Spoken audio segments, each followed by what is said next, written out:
Blessed viewers, we apologize for the breaking transmission. We are back online. I'm just here to finish. I'm just here to finish chopping you. I didn't forget. So we are still here. So let's continue. Let's read. Let's continue from verse 32. And then I'm closing. We are going. I know you guys are hungry and everything. No, I'm saying these ones. Especially these two this side. Isaac is fine. So yeah, let's read. 1 Corinthians chapter 7 verse 32. My desire is to have you free from all anxiety and distressing care. My desire is to have you free from anxiety and distressing care. So if you live as though you don't have, you don't care about anything. You understand? So there's a car accident. You live.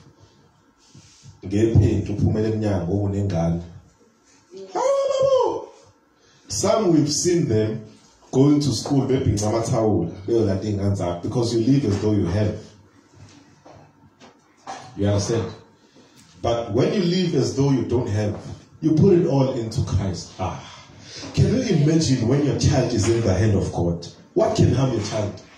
What car can crash your child? What disease, what enemy can steal your child? You see, when they speak about people who are stealing children, raping children, I'm not afraid. I'm not moved. You understand? Because I know that these children are in the hand of God. When GBV was so high, I have daughters, guys. You can see them. And these ones, I think they are looking for people like you. You understand? They are looking for people like these ones. But now, as a man of God, you will be tempted to go to the mountain and pray and say, I cover my daughters. I cover my daughters. Angel, where you are, you are covered. As though I don't have. So if I live as though I don't have, I will not lose. But once I live as though I have, meaning I will love and pray for them, and then I will lose them. Hence now you see the enemy is playing in churches, human trafficking in the church. What's happening? Someone loved too much. And traffickers, they came in your church and saw Timothy and saw Angel and saw Isaac. They took them. Gone. Now you're a man of God. The families are coming. What did you do to our children? Yeah, you must answer. You must tell them, hey, my problem is I loved your children. So because we live as though we don't have, when GBV rises, we don't care. I want you to be without care. I want you to live a careless life. So if there's GBV, there's GBV. Wow, I'm so sorry for those who are affected. It doesn't affect me. If there's human trafficking, I'm so sorry for those who are affected. It cannot affect me because I don't care about anyone. So when I hate her, she's kept. But when I love her, she's going. And you'll see this man, a man of God loving Timothy more than Angel. Timothy lives. Yeah. And when Timothy leaves, the heart is bound to Timothy. The man of God is busy praying. Timothy must come back. The man of God fails to see Angel here. It's busy with the one who has left. So as a man of God leading a ministry, where is your heart? Is your heart with the Father or your heart is with people? People come and go. So when they come, they take your heart. When they leave with it. You will be without a heart. You'll die. This is why men of God, they are stressful. They are always tired. It's because you are careful. You must live a careless life. A life free of anxiety and cares of this world. So it's okay, continue. My desire is to have you free from anxiety and distress and care. Yes. The unmarried man is anxious about the things of the Lord. The unmarried man is anxious about the things of the Lord. How he may please the Lord. How he may please the Lord. So while you are not married, you want to please God. But there are people who are not married, yet their purpose is not to please the Lord. It means you are married. Even though people don't know you as married. But because your aim is not to please the Lord, it means you are married. You'll understand, right? My desire is to have you free from all anxiety and distress in King. The unmarried man is anxious about the things of the Lord, how he may please the Lord. How he may please the Lord. But the married man is anxious about worldly matters, how he may please his wife. But the married man is anxious about worldly matters. So a married person is anxious about worldly matters. Are you married? No, I'm not married. But you are anxious about worldly matters. It means you are married. So what is it that you are married to? Some people are married yet they are not aware that they are married. It's marriage. You are married to your family. You are married to your children. You are married to your possessions. It's marriage because your anxiety is on worldly things. You think about worldly things. So then your devotions are divided. You want to please? Read that. Your anxiety is worldly matters. Worldly matters. How he may please his wife. How he may please his. Meaning this marriage, you are married to the world. Huh? You are married to the world because you are anxious about about worldly matters, how you may please your wife. So who are you married to? I'm posing this to even married people. When your desire is to please the world, it means your wife is the world. Meaning you are married to a wrong person. Do you still call it marriage when you want to go to the mountain and your wife says, no, don't go today. I want to spend time with you. Is it still marriage? Do you call it marriage when a son comes and says, Father, I need help, and the wife says, no, not today. You are mine today. Is it still marriage? So you are married to the world. But it says, be as though you are not. Even though you are married, be as though you are not married. Some of you, your desires is to please the world. That's why even what you preach is to please people.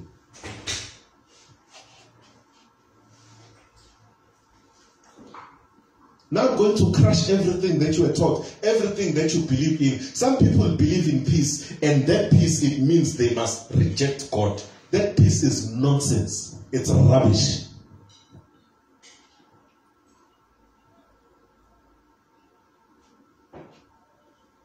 No, for peace sake, don't tell them about Jesus. Say nonsense. Move away from me, you evil. Jesus says that. When Peter says, no, you will not be crucified, he says, you Satan, you're a stumbling block. Get behind me. You say because of peace, we should not preach the reality, the true gospel, because of peace. What kind of peace are you advocating for?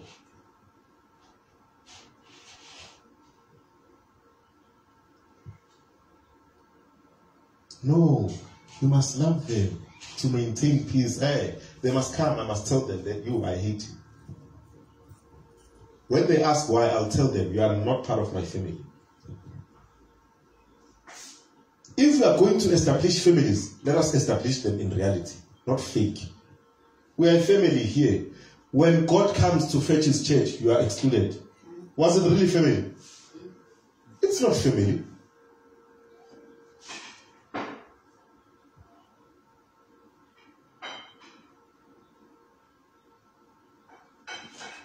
Now we get to the other side. You'll remember when the rich man now, he says, can you please send someone from here to go and tell them that they should not come here. They should do the word of the Lord.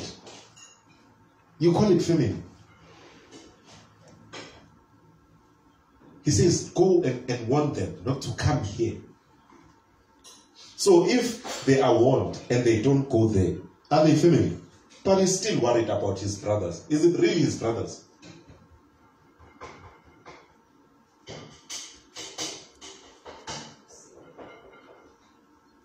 This is offensive, ne?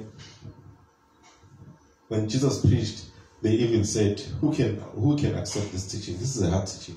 Who can accept it? And then they left him. After that, he asked others. He said, do you also want to leave? So any person who wants to leave us, let them go. We will remain in the truth. I will not compromise with the truth. I will never. I will speak the truth of God as it is. You keep clinging to your family, you will perish with them.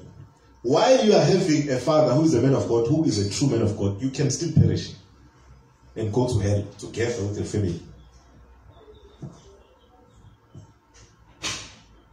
So I want you, when after this broadcast you go and have your lunch, I want you to digest with these words. Digest it with them. That if I continue to love them, because you know that your family is against God. You know that your family is against a man of God. But you keep making excuses for them. So when you eat knowing that, hey, I'm still going to be punished because I love my family. And maybe I'm about to lose them. While you eat, you must digest all those things. Because I love them, I'm going to lose them. And we don't know how we are going to lose them. Maybe they'll die, maybe they'll fight with you, we don't know. Okay, continue. I'm closing. They say I preach for 2 hours and it's only 20 minutes. And he is drawn in diverging directions. He is drawn in diverging directions, meaning different directions. Meaning there's a force pulling you this side, there's a force pulling you this side while you are married. His interests are divided. His interests are divided. And he is distracted from his devotion of God. He is distracted. There is no way you will not be distracted from your devotion to God if you love two things. If you love your life, if you love your family, you will be distracted when it comes to the devotion to God. That's why you love yourself. You get money, you are thinking of your family. You love yourself. You are disturbed from your devotion to God. I'm jealous of you with a godly jealousy. What we read, 2 Corinthians chapter 11. He says, I betrothed you to one husband as a virgin, but I'm afraid, like the serpent beguiled Eve, he will also corrupt your mind. So what corrupts your mind? Your family has corrupted your mind. Your friends have corrupted your mind. Your colleagues have corrupted your mind. Who do you listen to? Who is it that you are in love with? Are you in love with the world? If you're in love with the world, you're an enemy of God. The world and its present form shall pass away. So if you love the world, will you not pass with it? It's high time when we preach, people don't think we are making jokes.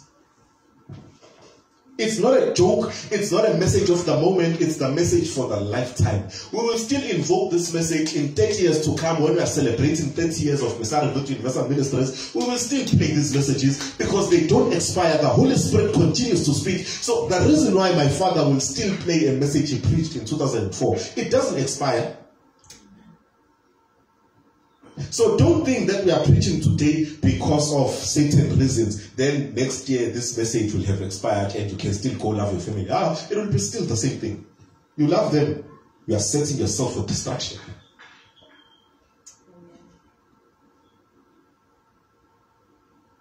Some people, they even get stressed. You at home, they are doing this. Why are you stressed? Me, guys, I'm very clear with this. If you're not born again, you're not part of my family. I don't care how you know me. I don't care who says what. If you're not born again, you're not part of my family. I don't care because some people know the Bible. You can know the Bible. If you're not born again, you are not part of the family. If you nearly got born again, you are not part of my family. If you were born again and you are not part of my family. If you enjoy church and you are not born again, you are not part of my family. Let us get this straight. Let's not be fooled. But guys, the mere fact that I went to a shipping does make me a drunkard. So why is it that people who go to church, they are automatically defined as Christians? Going to church doesn't mean you're a Christian. You can go to church every Sunday. If you're not a Christian, you're not. And no, I don't care about you. I want you to be without care. So I'm without care. So you, while you are busy, worried about your children, about your wife, about your husband, your sister, your brother. You are busy worried. You are saying, oh God, please. Oh God, me, I'm without care. And when you look at me, you will say, but this guy, he says he's a pastor, but it's evil. No, it's the evil from God. He gave it to me. What must I do? Must I reject what comes from God? Continue. And he is drawn in diverging directions. His interests are divided, and he is distracted from his devotion to God. And the unmarried woman or girl is concerned and anxious about the matters of the Lord. The same thing. The unmarried woman or a virgin is anxious about the things of the Lord. How to be wholly separated and set apart in body and spirit. In body and in so the virgin is only concerned about how to be separated, to be holy, both in body and in spirit. But because you love your husband, you want to be holy only in the spirit, not in the body. Because you love your family, let's do it for peace sake. Let me go there so that they will see that we don't hate them as believers. You must stay at home so that they will know that, those believers, they hate us. It's time for reality. We are not here to beg people to believe in God. If you don't want to believe, it's your baby. It's not my business. I'm not here to convince people to believe in God. I was not called for that. I'm called to equip the saints to reach nothing less than the standard heights of Christ's own perfection. And if the saints are not equipped, they will continue attending rituals because it's a family thing. Amen. Listen, Apostle Paul says, we know that an idol is nothing. Guys, with the knowledge I have, I can go to any ritual. Nothing can happen to me. But the reason why I say don't go, it's because when you go, you are going so that they will not say, so you are going because you are trying to keep peace. When there is no peace, why do you keep peace? It says go to a house that is deserving. If they receive you, give them your peace. If they don't receive you, shake the dust off your, meaning give your kiss. Shake the dust off your feet and go to another house. So in our own families, they have rejected us and we have shaken the dust off our feet. I'm saying this and it's live. It's going to stay there. I don't care who sees it. We shake the dust off from our feet. We move to other houses. So other families have accepted us more than our families could. When you go to a house of a certain person, they receive you as if you are the child of that house, as if you are a father to that house. But when you go to your own family, they say, you are crazy. These things that you are doing, this is nonsense. So what do? Shake the dust, you take your peace. So when they remain there without peace, they're always fighting, they don't prosper, nothing happens to them. Those who had, they lose everything they had. Those who wanted to get married, those who got married, they divorced. Those who wanted to get married, they don't get married. Nothing happens. What happened? There's a man who shook the dust off his feet and left that house. So for some, it's still a parable. When I say I'm not part of your family, it's a parable. They don't understand what it means. But I'm revealing it today. When I say I'm not part of that family, it means I've shaken the dust off my feet. Curses are to follow. You watch and see. So if you still associate yourself with that family, don't think that the curse will pass you by. You will be cursed while you serve here. You'll be cursed while you are a disciple, while you are a prophet, while you are a prophetess. You can still be cursed because some people think that having a title at church, being a disciple is the highest thing. Do you hate yourself? Do you hate your brother? Do you hate your mother? Do you hate your sister? Compared to Christ, do you hate them? So if you don't hate them, then there's a problem with you. You are not worthy to be the disciple. And when God comes and fetch the church, the disciples, he will leave you because someone shook the dust off their feet and you are cursed forever. So we come and speak, we say get rid of wrong connection. You keep wrong connection. What do you think will happen to you? You think God is a fool. We will not read it. It's Galatians chapter number 6. It says God cannot be moved. You cannot mock God. You can mock me. When I say get rid of wrong connection, and you say, no, I deleted their numbers, I did everything. Yeah, you deleted, but you still speak to them. What is it that you are looking for in them? You will find it. Whatever that you are looking for. Because those people are cursed already. And you are busy following. What are you following? You're following a curse. So Christians are followers of Christ. You are a curseer. You follow a curse. And the anointing you follow is the anointing you receive. So you receive curses. Some people have cursed their own children because you kept following a curse. Now God comes. It's the book of Malachi, chapter 2. He says, I will curse their blessings. Indeed, I have cursed their blessings. What is a blessing? A blessing. A child is a blessing from God. But you keep following a curse until your blessings are cursed. You pray for your child to become born again, they get worse. Your child used to be a good child. He grew up well. He was taught the law and everything. But when he became independent, he began to fall away. Some people will tell you that in the family, no one drank alcohol. It starts with this person. Why? What happened? What did the parent do? What did the parent do? Why is it starting with him? Now he drinks alcohol. Why? Why did it start with him? Now he's a drunkard. All his money wasted. Now what's happening? What did you do? What did you follow? A cursed blessing. So it's still a blessing. When you see your child, oh, my blessing, yeah, it's a blessing, but it's cursed. And you don't sleep at night, you are busy praying for your curses. You don't sleep at night, you are busy praying for your blessings, which are already cursed. So what's going on?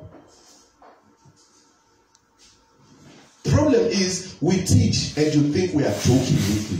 I don't know who said we are your friends. I don't know who said we are your relative. When I'm telling you the truth, I'm telling you what God has told me. What you think or how you feel is not my business. I don't care.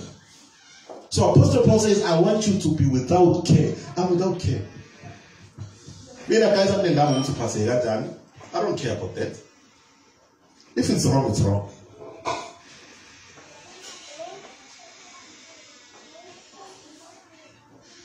If it's wrong, it's wrong. It's like people who fight you out of ignorance, meaning they don't know that they are touching the anointing in the wrong manner. What must I do? Must I say, no, they don't know that? Let them feel what they want. I mean, they're busy provoking the anointing. Let them feel what they want to feel.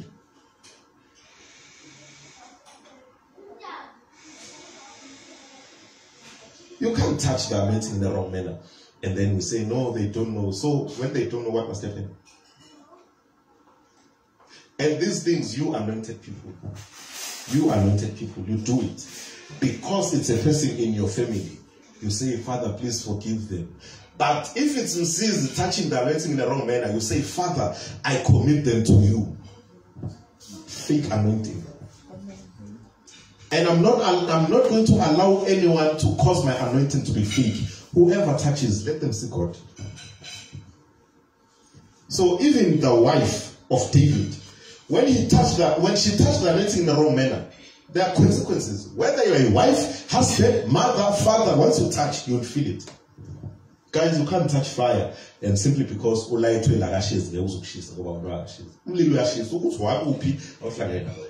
so if your anointing is really from God, be as though you don't have.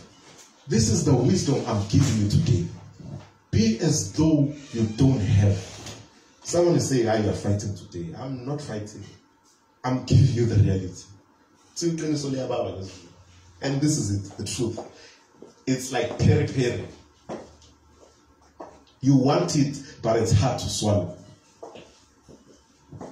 So today you are swallowing the truth without choice. You put your children before God. What you love the most, you'll lose it. So if you love your life, you will lose your life. But if you hate it, you are preserving your life. So which one do you choose? Do you want to preserve your life or you want to lose your life? Be clever. Preserve your life. Hallelujah. Preserve your life. So it says, he who loves mother or father is not worthy. When you read the book of Luke chapter number 9, the last verse, it says, he who plows and looks back is not worthy of the kingdom. Why is it that people get into the field? They plow. After plowing, you look back. What does that mean? It means, because he just spoke with someone now. He says, let me follow you, but wait for me first. Let me go and bury my father. He says, let the dead bury the dead. It's your father and you loved your father. But if you love him, you're not worthy. So let's choose now. Are you worthy? If you are worthy, you don't go bury. If you are not worthy, go and bury. And after that, he says, he who plows and looks back, meaning you have entered into this ministry and you have vowed that I'm going to follow God. But when we preach these things and you look back now you look back. So when you look back, what are you? What's going to happen with you? So it's the wife of Lot. When God was destroying Sodom and Gomorrah, the wife of Lot, she looked back. Why was she looking back? Children behind. And God had said, if you look back, you are going to turn into the pillar of salt. But because her heart was left behind with the children, you love your children too much. So you look back. When you look back, who's this guy? Did Lot look back? Lot didn't look back. But the wife looked back. So the wife looks back, she dies. It's over with her. But Lot did not look back. So let's continue marching forward. So whether I have a wife or not, as though I don't have. Because when she turns into the pillar of salt, I will be able to continue. If Lot lived as though he had a wife, when the wife turned into the pillar of salt, he was going to stand and look back as well and turn. But because he lived as though he did not have, he said, you turn, me, I'm going. You want to turn and look. You will turn into salt. But as for me, I'm going. So Lot left. Lot was preserved. Why? Because he did not look back. Your problem is you get into salvation and you are not taught. When we give you the reality, you look back. What's going to happen with you? You perish. You perish. And many people have perished because they look back. Others are preaching, others are prophesying, others are giving, others are tithing, others are kingdom financiers. They are giving 10,000, 20,000 into the ministry, yet you have perished. No, we will support the work of God. Yeah, but you have perished. You are dead. You are dead. When a prophecy comes, that you see, like that prophecy, pray from Mshoza. When it was in February or March, Mshoza died then. In February. But it only manifests now. Mshoza has died. When? Last week. Mshoza has died. Mshoza died a long time ago. You understand? Some believers are like that. You have perished in 1990, but you are still around. You are still tithing. You are still giving. You still raise your hands and worship and cry. You still fall into a trance, but you are gone. You have perished.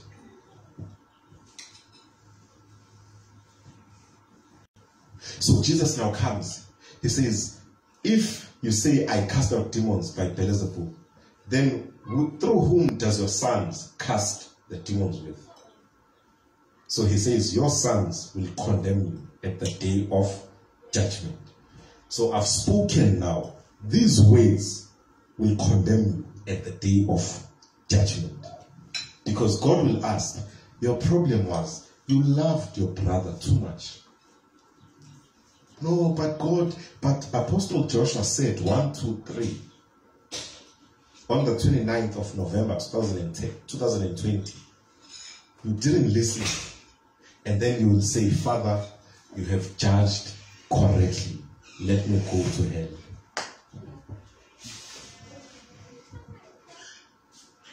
So be careful who you call family. Be careful who you call your child. Be careful who you call your sister, lest you perish together with them. Other people, it's loving your family in a way that when you are with them, you have pains, sharp pains. It might be in your stomach. For some people, it's in the stomach, on the side of the stomach. Some people, it's in the chest. Sharp pains that hit you. When you even chat with them, there are pains that you feel. When you check their profiles on Facebook, you feel chest pains. It's a sign it's not your family. But you keep attaching yourself to such, you are going to perish. So this is not to condemn you, but this is to save you.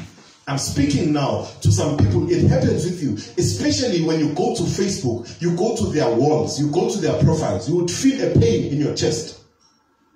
For some, when you think of those people, you feel piercing pain in your stomach. Who are you thinking of? Philippians 4:8, it says, if there is anything holy, are they holy? If there is anything pure, are they pure? If there is anything righteous, are they righteous? If there is anything of a good report, are they good report? It says meditate upon these things. But you are busy meditating upon them because you love them. It's even love. And now it's giving you sicknesses. You are sick now. Other people, they are not even dreaming now. You know that you are a person who dreams. Even though you don't dream every day, but you dream. But now it's gone. You are no more dreaming. What's happening? Who are you talking to behind closed doors when no one sees you? You think you can hide from me? I don't care about you. It's God who knows you. So I'm saying cut ties with such. When I speak to my father, I would even send him a message and say, that which was my family is rejecting the anointing. And I'm putting it plainly like that so that my father even understands that I'm not attached to those people. That which was, it was. When I was still flesh, it was. Now it's not.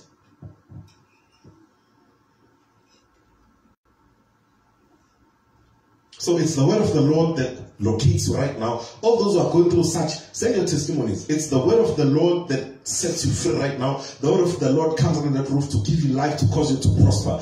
Nothing shall come against you as long as you remain in the word of God. This gospel we preach, it's not nice, guys. Some people, they come and they think we are eating cakes here. I was watching another woman of God. A certain man of God said, people are becoming pastors because they want a piece of cake. And the woman of God says, what cake? Where's the cake here? Because we are serving here, we're having sleepless night. What cake? And she was very angry. She was speaking with a theologian. You know, theologians can be crazy. So he says there's a piece of cake in ministry. In ministry, it means it's not in ministry if he thinks there are pieces of cakes here. Or you see birthdays and you think it's a piece of cake. Was birthday, we are eating cake, all of us here. It's one day. It's not even one day. It's 2 hours. We are eating cake. It's gone. Back to work. So God sets you free. God gives you life. All those who are going through such, God is setting you free. Another person, it's a headache, a sharp headache that hits like here on the front on the right. A sharp headache would just hit you. And you know yourself that you are not a person who gets headaches. But it hits you. Who are you connected to? It's the word of the Lord that sets you free. So all those who experience such headaches, take advantage of the atmosphere. It's God who sets you free. It's God who gives you life. Nothing shall cause you to be sick. In the mighty name of our Lord and Savior Jesus Christ. Amen. Another person I want to pray with is it's dreaming. You dream. Excuse me. You dream. And then after the dream, you wake up. The first thing you are in contact with is your phone, not your dream. You don't meditate upon anything. The first thing you're in contact with is your phone. And while you're busy on your phone, you are thinking that, I've forgotten this dream. But as soon as I put the phone down, I'm going to think. So you don't want to meditate because there's your phone. It's a spirit. And I'm saying God sets you free. God gives you life. That thing, it leaves you. You are to wake up and meditate upon God. You are to wake up and meditate upon the word. Not on your phone, not on WhatsApp. So God sets you free. God gives you life. Hallelujah. You are set free from everything. It is God that loves you. I love you because God loves you. I am true to you because God remains true to you. So when you see me not loving you, just know that there's something wrong between you and God. It's not my business. Hallelujah. Hallelujah. So it is that God who gives us power. It is that God who causes life. It is that same God. He gives us everything that we have. So it's not just carrying the anointing or the grace of healing. We have everything that God gives. You are blessed with all spiritual blessings. All. Not portions. All. Hallelujah. So those who are watching me, I'm saying God is with you. God loves you. God is giving you life. God is setting you free in everything. Those who are looking for deliverance, I'm sending the word of the Lord to you right now. I'm sending the word of the Lord under that roof to give you life, to cause you to prosper. Every spirit that is standing against your life, it is leaving you right now in the mighty name of Jesus Christ. You are set free from everything. Those who are suffering from addiction, I'm saying you are set free from addiction. You are set free from everything. God is giving you life. God is setting you free. We are not bound by distance. We are not bound by barriers. We are in the same house together. So God loves you and God sets you free. So as you rest, as you eat and digest, may it be the word of God that gets into your system and raise the divine within you. In Jesus' name. I love you so much.